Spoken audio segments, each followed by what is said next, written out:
Welcome to our episode of Right Way Wednesday. My name is Amy Doyle. I'm the Rehab Director for Health Pro Heritage at Hillsdale Hospital. With me today is Sarah Foster. She's our Rehab Manager and an occupational therapist. As you can see, we're wearing our masks so that we're adhering to social distancing. Today we're going to talk about rising to the challenge of providing successful skilled treatments in our current situation. As we all know, due to the COVID-19 pandemic, we're striving to ensure the safest environment for our patients and staff, and due to this, we're doing the majority of our therapy sessions in our patients' rooms on the skilled nursing unit. Providing skilled functional treatments can be challenging. However, Sarah is going to discuss how our team has been successful in providing skilled treatment sessions and continuing to adhere to the plan of care under these circumstances. So Sarah, can you share with us some examples of challenges you or the team have encountered and how you've resolved the challenges? As far as the occupational therapy staff, one of our main challenges we've encountered is we like to do a lot of ADLs in the rooms with the patients, but sometimes that limits you on your time that you can do point of service documentation, because if you're in the bathroom with someone, it's hard to be documenting at the same time.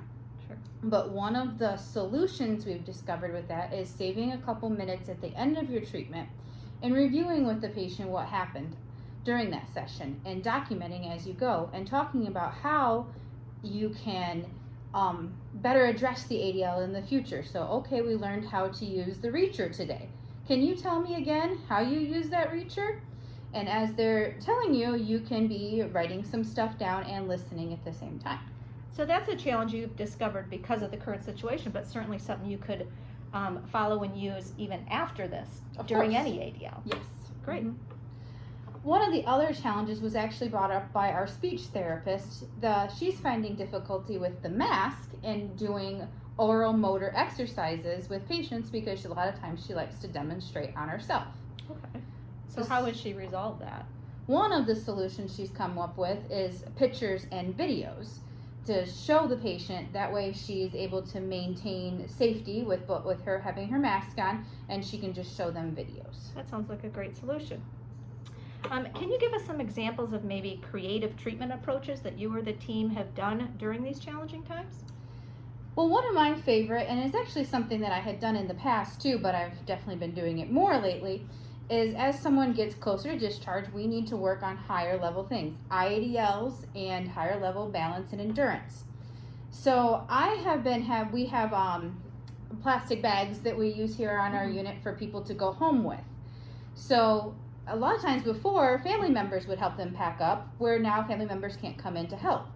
So I have them get into the closet themselves, go through things in their bathroom, maybe work on walker safety, O2 hose management, and that way we can talking about what their home environment's like while we're gathering up all their stuff to go home. And they're excited to be doing it because they want to go home. Absolutely. That's great. One of the other unique ideas that we have come up with, we also want to limit the amount of equipment we take in patients' rooms, especially things that really can't be cleaned the best, like a deck of cards. Right. So just as an example and a story of treatment I just recently had, this patient was close to discharge, and I was discussing with him his goals and what he thought would be a challenge at home. He said he still worries about getting up, making a sandwich, or maybe doing his dishes. And I said, okay, what about that worries you? And he said, I don't think I can stand that long.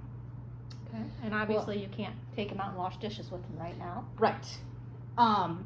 So I said, okay, well, what hobbies do you have at home? What do you enjoy that we could do in here that you could do standing?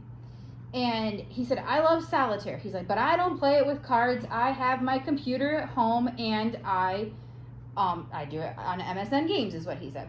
Okay. So I had my laptop with me, and I can easily wipe down my laptop when I leave that room and disinfect it. Sure. So I found his game, his solitaire game, and with the use of electronics, which we're using more and more these days, especially with our generation coming up to us, I found his solitaire game and we played solitaire standing. He enjoyed it. He loved it. He thanked me for allowing him that time with that thing that Sure. motivates him, that thing that he enjoys.